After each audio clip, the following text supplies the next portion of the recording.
उसे जीना नहीं था, वो खुद को ख़त्म कर देना चाहती थी। उसके दिमाग में हमेशा यही विचार आ रहा था।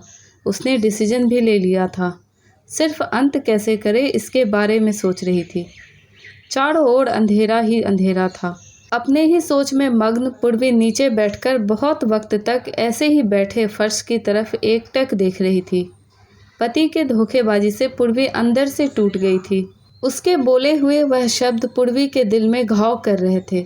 इस बार पंकज ने तो हद पार कर दी थी। अब और जीने का कोई अर्थ ही नहीं बचा था। अब खुद को ख़त्म कर दूं, इसके सिवाय दूसरा विचार उसके मन में नहीं आ रहा था। दोनों बच्चे गहरी नींद में थे। एक नज़र उनकी तरफ देखा, उनके सिर पर प्यार से हाथ फेरा। आंखों से आंसुओं की धारा बहने लगी थी। उसने मन में एक दृढ़ निश्चय किया था। रात के 2 बजे थे, हर तरफ बहुत सन्नाटा था और वह धीरे से उठी और दूसरे रूम में गई। गले में फांसी का फंदा डालने ही वाली थी, तभी कुछ गिरने की आवाज़ आई। पूर्वी का 2 साल का बेटा जोर जोर से रोने लगा। उसी क्षण पूर्वी की 6 साल की बेटी चिल्लाने लगी, मम्मी, छोटू बेड के ऊपर से नीचे गिर गया। तुम कहाँ हो? देखो ना छोटू कितना रो रहा है। पूर्वी भागकर दूसरे रूम में आई और अपने बेटे को उठाकर अपनी गोद में ले लिया और अपने सीने से लगा लिया। बेटी ने रोते हुए मम्मी से बोला, मम्मी तुम कहाँ चली गई थी? मुझे बहुत डर लग रहा था। तुम हम दोनों को छोड़कर कहीं मत जाओ, मुझे अकेले में बहुत डर लगता है। पूर्वी अपने दोनों बच्चों को पास लेकर जोर से गले से लगा लिया और रोने लगी। दोनों बच्चे उसके सीने से लिपटकर रोते रोते सो गए। रोते रोते पूर्वी को कब नींद आ गई उसे पता ही नहीं चला। काम वाली बाई गंगू की आवाज़ से पूर्वी की नींद टूटी। अरे मैडम, आपने बाहर का गेट क्यों खुला छोड़ा था? अरे मैडम, क्या हुआ? अभी तक आप सोई हुई हो? तबीयत तो ठीक है ना? वो खुद को संभालते हुए बोली, हाँ थोड़ी तबीयत ठीक नहीं है। घड़ी में वक्त देखती है तो 8:30 बजे थे। आज तुम्हें आने में इतनी देरी क्यों हो गई? मैडम, चौथी गली में मेहता जी रहते हैं ना, उनकी बहू ने फांसी लगाकर आत्महत्या कर ली। 2 बच्चे हैं उनकी एक 10 साल की बेटी और 6 साल का बेटा है।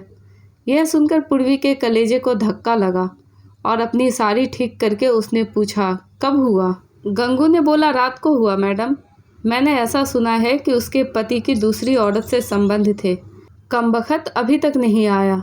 अचानक पूर्वी ने गुस्से से बोला, अच्छा किया, वह आया या नहीं आया उससे क्या फ़र्क पड़ता है, अब वह थोड़ी ना देखने आने वाली है। ये सुनकर गंगू पूर्वी के कान के पास आई और धीरे से बोली, मैडम मैं अनपढ़ गवार हूँ और घर घर में जाकर झाड़ू पोछा करके मेरा पेट भरती हूँ और आप पढ़े लिखे हुए लोग, भले ही मैं उम्र में आपसे बड़ी हूँ, जीवन का अनुभव आपसे थोड़ा ज़्यादा है। आजकल साहब और आपके बीच जो चल रहा है वह ठीक नहीं है। मुंह बंद था फिर भी मेरे कान खुले रहते थे। मैं एक औरत हूँ और औरत का दुख मैं भी समझती हूँ, इसलिए मुझे आपको एक बात बतानी है। आत्महत्या यह कोई भी समस्या का समाधान नहीं हो सकता। ज़िंदगी में उतार चढ़ाव तो होते ही रहते हैं, इसका मतलब ऐसा नहीं कि आप अपनी जान दे दो। मैडम जी, कभी कभी आदमी अपना रास्ता भटक जाता है पर अंत में घूमकर अपने ही घर वापस आता है, और जब नहीं आए तो भी क्या फ़र्क पड़ता है। आप किसके लिए मरना चाहती हो? जो आपको प्यार नहीं करता, जिसको आपकी थोड़ी सी भी परवाह नहीं हो उसके लिए? आप उनके लिए जी नहीं सकती जो आपसे प्यार करते हैं, जिसको आपकी कदर हो, आपके माता पिता जो आपसे बहुत प्यार करते हैं, आपके बच्चे जिनको आपकी ज़रूरत है। गंगू का बोलना सुनकर पूर्वी की आंखों से आंसू की धारा बहने लगे। पूर्वी गंगू को गले लगाकर रोने लगी। गंगू पूर्वी को पीठ पर से हाथ फेरते हुए सोफे पर बिठाती है और बोलती है, बुरा ना मानो तो एक बात बोलूं मैडम, खाली दिमाग शैतान का घर होता है। आप घर में बैठकर फालतू बातों को सोचते हो। मैं आपके घर में काम करने के बाद 9 से 3 इस वक्त स्कूल में झाड़ू लगाने जाती हूँ। वहाँ की प्रिंसिपल मैडम बहुत अच्छी है। आप तो पढ़े लिखे हुए हो, अगर आप बोलती हो तो मैं आपके लिए टीचर का काम करने का पूछूं क्या? आपका वक्त भी निकल जाएगा और मन भी लग जाएगा। इस पर पूर्वी चुप बैठी थी। कोई भी जवाब न मिलने पर गंगू बोली, मैं आपके लिए चाय लेकर आती हूँ। और गंगू काम करने लग जाती है। काम निपटा कर बोलती है, मैडम मैं जाती हूँ।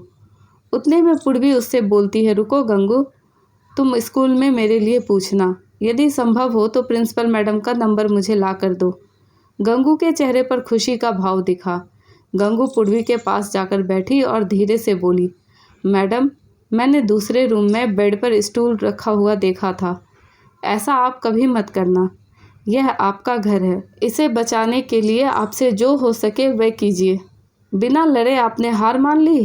गंगू पूर्वी का हाथ अपने हाथ में लेकर बोली, मैडम, एक फिल्म में एक हीरो ने एक डायलॉग बोला था, लड़ाई लड़कर जीती जाती है, मरकर नहीं, क्योंकि मुर्दे कभी लड़ा नहीं करते। गंगू हाथ नचाते हुए ऐसे बोलने लगी। यह देखकर पूर्वी को बहुत हंसना आया।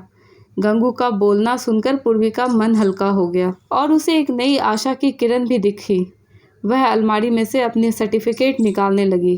दोस्तों, पति पत्नी का रिश्ता बहुत स्नेही होता है। किसी भी पति पत्नी के जीवन में अगर ऐसा मोड़ आया तो आत्महत्या उसका इलाज नहीं है। जीवन में कोई भी समस्या का आत्महत्या समाधान नहीं हो सकता। ये कहानी आपको कैसी लगी हमें कमेंट करके ज़रूर बताएं। कहानी पसंद आई हो तो प्लीज़ लाइक, शेयर, सब्सक्राइब करना ना भूलें। कहानी को अंत तक पढ़ने के लिए धन्यवाद।